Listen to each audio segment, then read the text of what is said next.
The Stablecoin Regulation Act proposed in the U.S. Congress has once again stressed an important difference between centralized and decentralized projects in terms of regulation. There is much discussion currently in the cryptoverse over the recent announcement of an act that seeks to regulate stablecoins within the U.S. A major one is that the act proves once more that decentralized options need to be developed more, as anything that is remotely centralized will be suppressed by heavy regulation. This is why it's imperative to focus on truly decentralized and permissionless finance down the entire stack, argued Eric Connor, a product researcher at blockchain startup Gnosis. Any centralized points of failure will be stifled by regulation written by those who do not understand what we are building. Bitcoin educator Andreas M. Antonopoulos also argued that the act won't be enacted, but what's interesting about it is that it can only apply, by definition, to centralized fiat-backed stablecoins, therefore making decentralized alternatives even more attractive.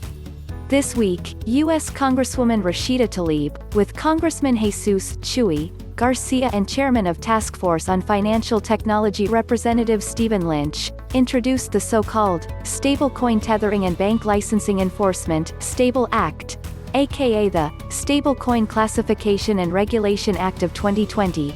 The announcement said that this act would protect consumers from the risks posed by emerging digital payment instruments, such as Facebook's Libra and other stablecoins currently offered in the market, by regulating their issuance and related commercial activities, which they find particularly necessary during the COVID-19 pandemic.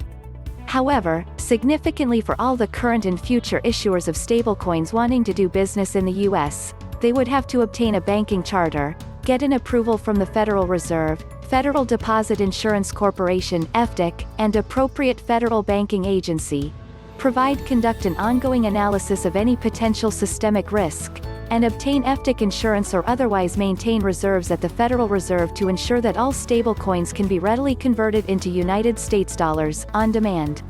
But many, such as Meltem Demirors, CoinShares chief strategy officer, argued that the act would have the opposite effect of what the trio stated they want to accomplish.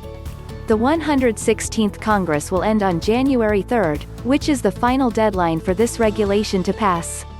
Diem, or the Diem Association, is the new name of the Facebook-backed Libra Association, responsible for developing the Libra stablecoin project.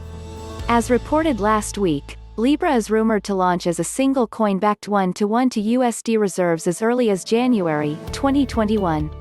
This initiative has prompted numerous other debates within the cryptoverse on highly complex matters, raising quite a few unanswered questions.